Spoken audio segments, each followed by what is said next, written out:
Ouais, en novembre, quand il y a eu le référendum, j'ai voté pour.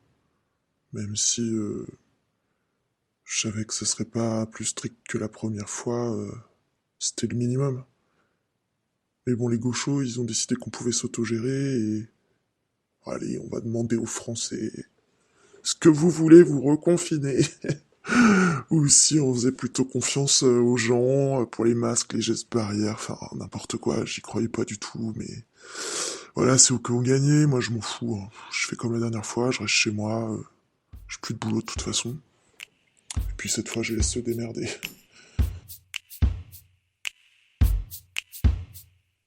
Corbeau, lanceur d'alerte, mouchard, résistant, vendu, citoyen, collabo, justicier. Nombreux sont les portraits au mur de la grande galerie de nos histoires de société. Et face à eux, il arrive que nos valeurs balancent. Ah, ça, elles les balancent, nos porcs. Elles les signalent, nos mauvais patrons. Les condamnent, nos élus corrompus. Mais qu'en est-il simplement quand ce que l'on se reproche devient plus fort que ce qui nous rapproche? Éric, lui, ne se cantonne pas à l'un de ses rôles et se fait funambule de la liberté, celle de chacun contre celle de tous. Mais au fait, ça coûte combien, l'intolérance? Oui, alors par contre, ouais, la première vague, ouais, à l'époque, j'habitais à Douai, je bougeais beaucoup pour le boulot. Je travaillais chez Renault, j'étais chef des ventes, ça m'avait permis de faire plusieurs sites, de me lancer des objectifs. C'est sûr que j'aurais peut-être pas bougé autant que ça si ça avait pas été pour mon travail. Mais bon, voilà, j'étais célibataire depuis peu, enfin, c'était même souvent, hein, j'avais eu des copines, mais rien de sérieux. Et puis là, la dernière, ça avait pas marché encore, quoi. Alors j'avais accepté le poste à Douai. Ouais, j'étais un minot un peu turbulent, un peu casse-cou, comme on dit. Ouais, j'adorais, ouais, les pistolets et tout, avec les pétards à l'intérieur rouge là qui tournaient, j'adorais, j'allais dans la forêt et je me faisais mes histoires là de bandits que j'allais chasser là dans les bois. J'avais un arc et tout, je m'étais fait un arc avec un bout de bois et puis le fil de pêche là, je me rappelle, ma mère gueulait parce que je me coupais souvent. Enfin, voilà, j'aimais bien, c'était ma forêt là, je me faisais mes histoires. C'était pas loin de la maison, on habitait au bout du lotissement, donc c'était facile quoi. Mes parents, ils avaient divorcé quand j'avais 7 ans. Voilà, on était restés dans la maison avec maman. Mon père, il avait pris un appart pas loin. Je le voyais les week-ends. Mais bon, pour les vacances aussi un peu. Ouais, lui, il avait refait sa vie. Du coup, j'avais un demi-frère, on avait pas mal d'écart. De toute façon, avec le boulot de mon père, j'étais toujours absent la semaine, donc en fait, ça n'a pas changé grand-chose avec le divorce. Ouais, enfin, à part après, il y avait mon frère, mais c'est tout.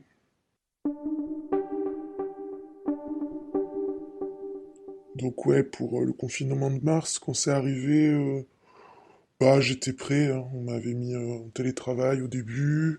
J'avais fait des grosses courses, j'avais pris la voiture. Voilà, j'avais tout bien fait, les placards, les conserves. Je m'étais dit, bah voilà, j'avais bien compris. J'étais pas le dernier con, hein. J'avais un peu regardé les journaux là déjà dans les semaines qui y a d'avant là. Bon, bah c'était sûr que ça allait arriver quoi. Que c'est chinois là, et puis après. Bon, voilà, les gosses, là, l'école, bon, bah, c'était sûr qu'on allait se le prendre. Alors, moi, je faisais gaffe déjà, au boulot, je me lavais les mains déjà 15 fois par jour. Donc bon, voilà, quand on a été confiné, moi, j'étais en bonne santé, j'étais pas malade, j'étais prêt. Voilà, au début, j'avais du travail. Bon, après, ça s'est un peu corsé parce que même si j'avais tout pour télétravailler, tout ça, ben, au bout de 2 semaines, ils m'ont mis au chômage partiel. Mais du coup, partiel total, après tout, hein, les ventes, on s'est vite rendu compte que que c'était foutu. Et puis maintenant, quand j'y pense, je savais que l'entreprise a aucune chance. Et puis que les bobos, en fait, ils avaient déjà gagné la guerre avant. La bagnole, c'était fini. Mais c'est con, parce que, ouais, c'est dommage. Je savais les vendre, moi, les bagnoles. J'avais vraiment commencé dans un concessionnaire. Et puis là, voilà, avoir ce poste dans les bureaux, avec l'équipe marketing, voilà, pour moi, ça y est, quoi. J'avais enfin ce que je voulais, ma carrière.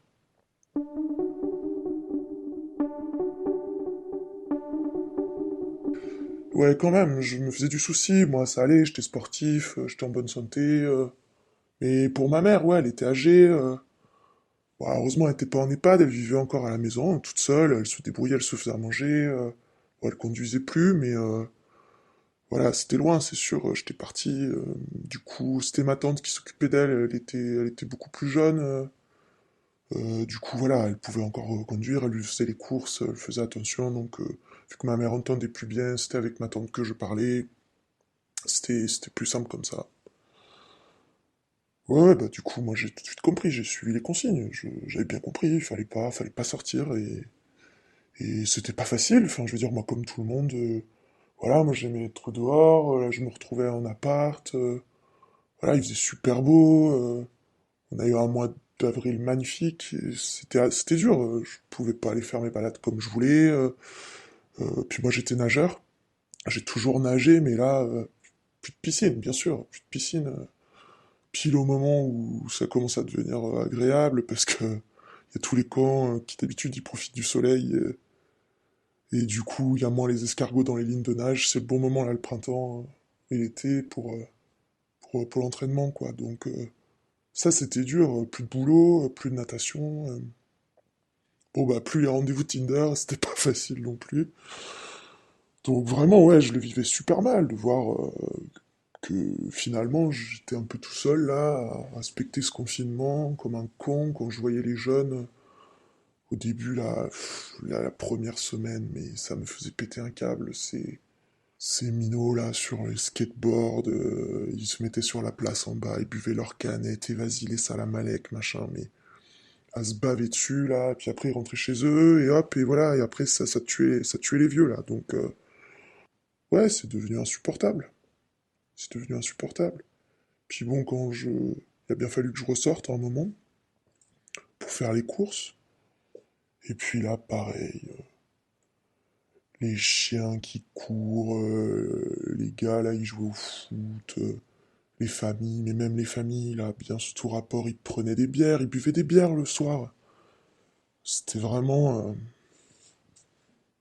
n'importe quoi. C'était n'importe quoi pour tous les autres là qui se faisaient chier chez eux.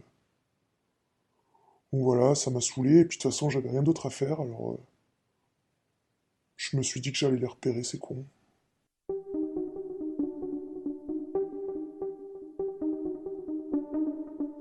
Donc ouais, je me suis mis à traîner un peu. Voilà, discret, hein, j'étais tout seul, comme ça. Bon, je pense, je me faisais pas remarquer, rien. Et puis je les regardais. J'allais pas mal sur la place en bas où il y avait du mouvement. Puis je notais un peu. Je prenais des petites notes comme ça. J'osais pas faire les photos, j'avais peur qu'ils me voient avec le téléphone. Donc non, voilà, je prenais des notes. Puis tu sais, j'essayais de me mettre à côté sur le banc.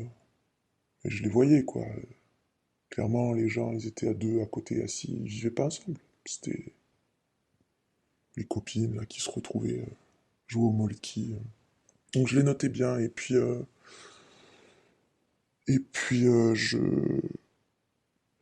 juste, j'ai appelé la police pour signaler au téléphone, dire que voilà, que la place en bas c'était le bordel, que le parc c'était pas un parc, parce que c'était resté ouvert, c'était un coin d'herbe là aussi, c'était le bordel.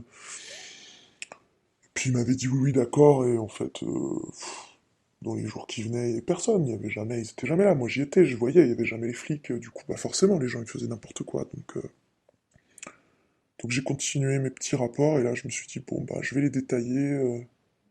Voilà, il y a des gens Je les ai carrément suivis, ça m'a permis de voir leurs immeubles et tout. Donc voilà, quand je voyais qui... Puis j'essayais aussi de relever les techniques pour que les flics derrière ils sachent comment verbaliser. Moi je voyais, là, il y en avait pas mal sur leur portable tout le temps là, et en fait en m'approchant, je me rendais compte qu'ils refaisaient leur attestation. Donc voilà, je me suis mis à faire des petits rapports comme ça, et puis ouais voilà, enfin le lendemain là, j'allais mettre la feuille dans la boîte du commissariat du quartier là. Bah le plus abusé là, j'ai carrément là c'était bien parce que j'avais le nom. D'habitude c'était pas facile d'avoir le nom. J'ai remarqué sur mon palier que une des étiquettes de porte, c'était plus la même de la voisine. Je savais que elle vivait seule normalement, et là il y avait le nom d'un mec. Au bout de un mois de confinement, donc il avait dû la rejoindre. Voilà, irresponsable comme tous les autres. Comme ça, au milieu du confinement, je sais pas où il habitait avant, mais aller transporter dans des départements, un département, voilà, et du coup, elle avait cru qu'elle était maligne, là, a changé le nom sur la porte en cas de contrôle, ou je sais pas, ou de dénonciation des voisins, bah là, elle était bien niquée, parce que moi, je savais qu'elle habitait seule avant, et du coup, j'avais pu mettre son nom dans le rapport. Donc voilà, des petites choses comme ça. Je passais pas tout mon temps à faire ça, mais quand même, je traînais pas mal, je regardais bien, je les avais à l'œil.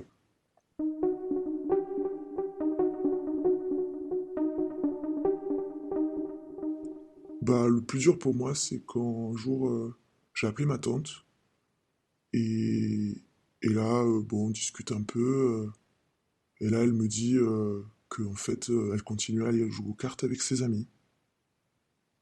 Ouais, elle me l'a pas dit tout de suite. Je pense que elle savait que j'étais pas bien d'accord avec tous ces cons là qui faisaient n'importe quoi. Et bon, et ben on s'est plus trop parlé, du coup on s'est disputé et, et bon on s'est revus pour l'enterrement de maman.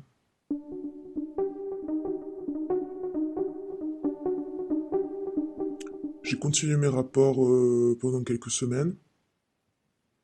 Je trouvais que je progressais, j'avais bien repéré toutes les techniques des gens qui respectaient pas le confinement, j'avais vraiment des descriptions précises et j'avais trouvé un petit système pour bien expliquer, pour aider la police pour les contrôles. Donc je continuais à mettre mes rapports dans la boîte.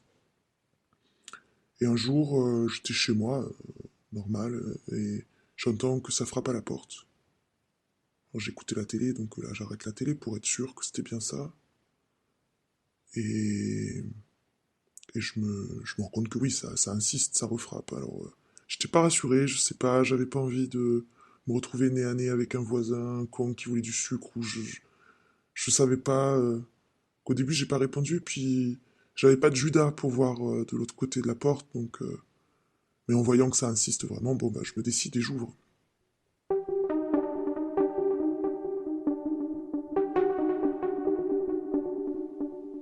Et là, bah, en fait, c'était trois policiers en uniforme qui me disent Monsieur, il faudrait venir avec nous, on a des questions à vous poser. Voilà, donc bien sûr je demande pourquoi, qu'est-ce qui se passe. Et ils me disent que c'est pour une enquête en cours, qu'ils m'en parleront au commissariat. Donc voilà, je les suis, normal, et puis on arrive en bas de l'immeuble, et là je me rends compte qu'on part en voiture, donc c'était pas pour aller au commissariat de quartier. Ah bah dans la voiture, je savais pas, ils voulaient rien me dire, ils avaient leur masque, leur truc, moi je voulais pas leur parler. Là, comme ça, dans la voiture confinée, avec des gens qui passaient toute leur journée à brasser. Bon, j'étais pas très rassuré pour ma santé, la contamination, tout ça. Mais bon, dans ma tête, je me disais, s'ils m'emmènent, c'est que ça doit être important. Et forcément, bah, je fais lien avec mes petits rapports. Et je me dis que, vu que c'est pas les gars du quartier, c'est qu'ils ont dû faire un rapprochement avec quelqu'un, une autre enquête, que c'était pour une enquête en cours, et que si ça se trouve, dans les gens que j'avais donnés, eh ben, il y a quelqu'un qui avait fait quelque chose de grave. genre, je sais pas, un fichier S ou quelque chose, et que bah, ils avaient besoin d'infos et qu'ils allaient me poser des questions là-dessus. Vraiment, j'ai pas pensé une seule seconde à ce qu'ils allaient me dire.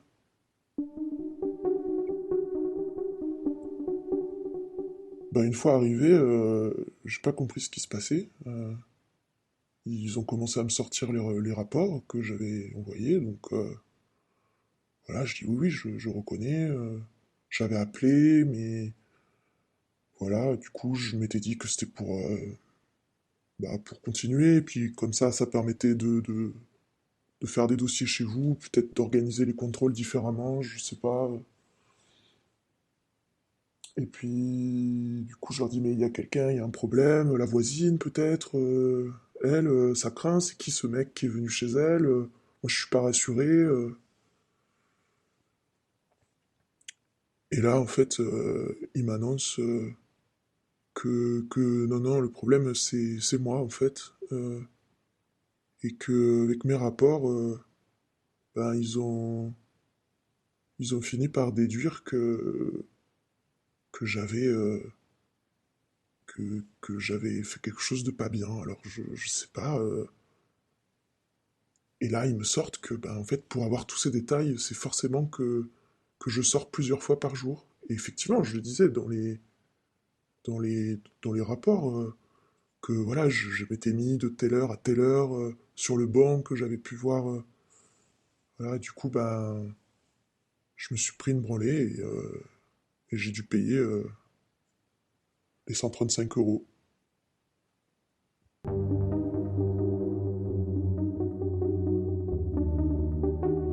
Vous venez d'écouter Au rapport, 7e épisode de votre série Transmission, une production Copains comme Covid. Introduction, scénario et voix Laureline Goudard. Réalisation, mixage, montage et musique originale par Maxime Vidal.